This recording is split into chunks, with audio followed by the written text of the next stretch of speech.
नमस्कार किसान साथियों, मैं हूं विवेक दुबे और आप देख रहे हैं हमारी खेती चैनल। हमारी खेती चैनल में आपका एक बार और पुनः स्वागत है।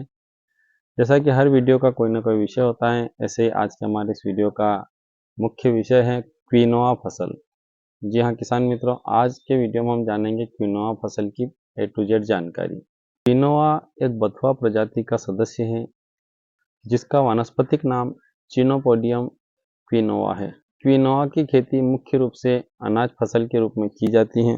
वहीं क्विनोआ का उत्पादन पहली बार दक्षिण अमेरिका में किया गया। सामान्यतः भारत में क्विनोआ के किसानों द्वारा अलग अलग नाम है। कई क्षेत्रों में इसे केनेवा बोलते हैं, कई क्षेत्रों में इसे किनोआ बोलते हैं। सामान्यतः क्विनोआ की कई प्रजातियां मार्केट में उपलब्ध हैं, लेकिन मुख्य रूप से 3 प्रजातियां हैं जो बहुत ही फेमस है या सामान्य रूप से हमें मार्केट में मिल जाती हैं, जिसमें से मुख्य है सफ़ेद क्विनोआ, लाल क्विनोआ व ब्लैक क्विनोआ। सामान्यतः इसे सुपर फूड की श्रेणी में रखा गया है। जी हाँ किसान मित्रों, ये एक अनाज वर्गीय फसल है और इसका उपयोग खाने में किसानों द्वारा किया जाता है। ये एक साबुत अनाज वर्गीय फसल है। इसका इस्तेमाल खाने में किया जाता है। सामान्यतः आप इसका इस्तेमाल चावल की जगह भी बना सकते हैं या इसका दलिए की तरह भी इसको इस्तेमाल कर सकते हैं। वहीं अगर क्विनोआ के गुण की बात करें तो इसमें बहुत ज़्यादा मात्रा में फाइबर होता है। इसके अलावा इसमें protein, vitamin, carbohydrate, potassium, calcium और कई एंटीऑक्सीडेंट पाए जाते हैं। इस अनाज में अन्य अनाज के मुकाबले फाइबर तथा विटामिन ई पाया जाता है। तो ये तो थी इस फसल की सामान्य जानकारी।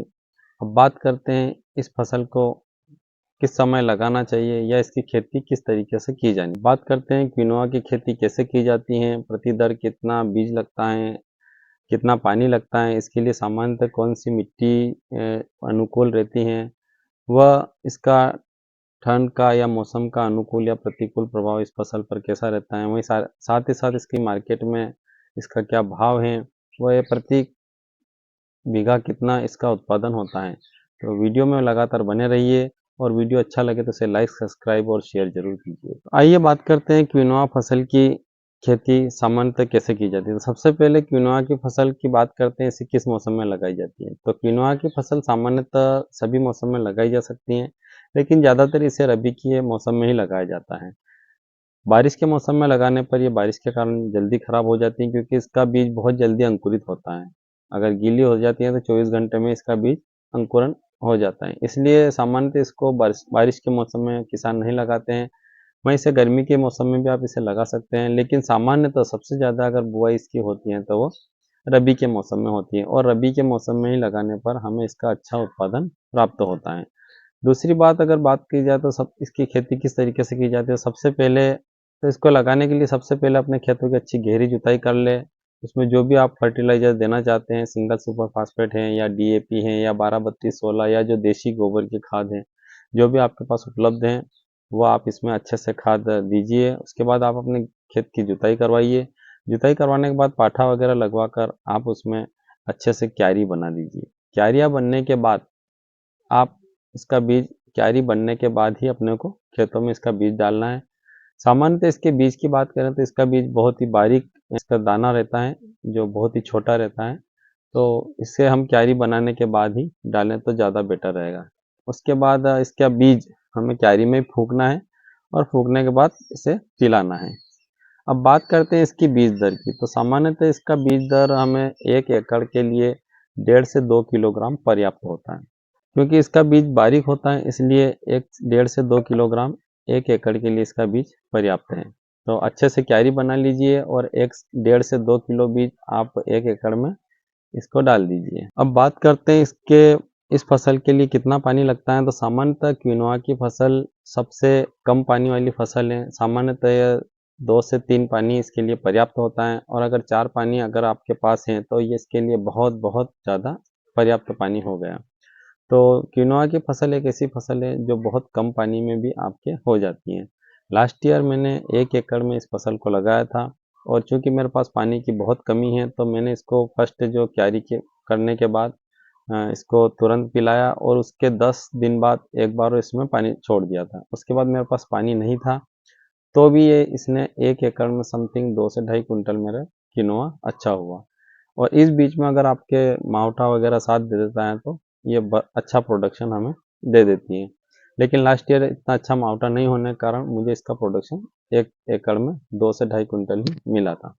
अब 1 एकड़ में इसका प्रोडक्शन की बात की जाए तो 1 बीघा में समथिंग 4 से 5 क्विंटल इसका निकलता है। वहीं अगर एकड़ की बात की जाए तो 1 एकड़ में इसका प्रोडक्शन 8 से 10 क्विंटल प्रति एकड़ इसका प्रोडक्शन होता है।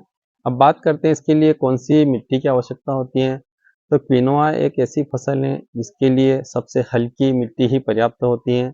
ये एक ऐसी फसल है जो बहुत हल्की मिट्टी में भी आपको अच्छा प्रोडक्शन देने वाली फसल है। तो ये एक ऐसी फसल है उन किसानों के लिए एक तरीके से वरदान है जिनके पास पानी भी कम है और हल्के खेत हैं, हल्की मिट्टी वाले खेत हैं। तो ये फसल उन किसानों के लिए वरदान है जो कम पानी या हल्की मिट्टी में भी इसको लगाकर अपना बेहतर प्रोडक्शन ले सकते हैं। अब बात करते हैं इसके पौधे की हाइट क्या होती है। तो सामान्यतः क्विनोआ के पौधे की हाइट 4 से 5 फीट के समथिंग होती है, यानी कि जो हमारी सरसों की फसल होती है उसी तरह से इसके पौधे की भी हाइट रहती है 4 से 5 फीट। इस फसल की सबसे खास बात यह है कि इसे किसी तरह का कोई जंगली जानवर या जो मवेशी रहते हैं वो इस फसल को नहीं खाते हैं। बस इसके माइनस पॉइंट ये है कि अगर कोई मवेशियों का झुंड या जो जंगली जानवरों का झुंड अगर आपके खेत के बीच में होकर निकल जाता है तो इसका तना काफ़ी कमज़ोर होता है, तो इसका टूटने के चांस रहते हैं। बाकी इसे कोई भी मवेशी या जो पशु हैं हमारे वो इसे खाते नहीं हैं। दूसरी इसकी सबसे मुख्य विशेषता अगर कही जाए तो इस फसल का ठंड और पाले से कोई प्रभाव नहीं पड़ता, यानी ठंड के लिए भी ये अनुकूल फसल है। अन्य कई फसलें हमारी ठंड के कारण जल जाती हैं जिसका प्रोडक्शन पर भारी प्रभाव पड़ता है, लेकिन ये एक ऐसी फसल है जिसका ठंड में जलने का कोई चांस नहीं रहता है, इसलिए इसका प्रोडक्शन पे हमें प्रतिकूल प्रभाव देखने को नहीं मिलेगा। अब बात करते हैं इस फसल के पकने की अवधि। सामान्यतः इस फसल के पकने की अवधि 110 से 120 दिन रहती है। वो पकने पर इसके क्या लक्षण दिखाई देते हैं, तो यह फसल पकने पर इसकी पत्तियां पीली पड़ जाती हैं और जो इसका ऊपर वाला जो भाग है जिसमें दाने भरे रहते हैं वो लाल कलर का हो जाता है और हल्का हल्का पीले और लाल में कन्वर्ट हो जाता है। अगर उस बाली वाले हिस्से को हम हाथ से मसलते हैं तो हमारा हाथ में आसानी से क्विनोआ निकल जाता है, मतलब उस गुच्छे में से क्विनोआ आसानी से मसलने पर बाहर आ जाता है। ये इसके परिपक्वता के लक्षण हैं। उस स्टेज पर आप इसे सरसों की फसल की तरह ही इसे कटवाइए और मशीन में निकाल कर आप इसका अच्छा प्रोडक्शन ले सकते हैं। वहीं इसके कटाई की बात की जाए तो इसकी कटाई भी जो सरसों की फसल की तरह ही इसकी कटाई होती है और इसी तरह से इसको मशीन में निकाला जाता है। अब बात करते हैं इसकी मार्केट में भाव की। तो सामान्यतः इस फसल का अभी भारत में ज़्यादा क्षेत्रफल ना होने के कारण इसका जो मार्केट वैल्यू में 5 से 6 हज़ार रुपये तक ये बिकती हैं। लेकिन वहीं अगर इसके अंतर्राष्ट्रीय भाव की बात की जाए तो ये 1200 से 1500 रुपये प्रति किलो के हिसाब से इसका अंतर्राष्ट्रीय भाव है। तो क्विनोआ की फसल उन किसानों के लिए वरदान है जिनके पास कम पानी है या हल्की मिट्टी है, तो वो किसान क्विनोआ की फसल लगाकर अच्छा उत्पादन प्राप्त कर सकते हैं। आशा करता हूँ कि मेरे द्वारा दी गई जानकारी आपको अच्छी लगी होगी। आगे भी इसी तरह के वीडियो बने रहने के लिए वीडियो को लाइक, सब्सक्राइब और शेयर जरूर कीजिएगा। धन्यवाद।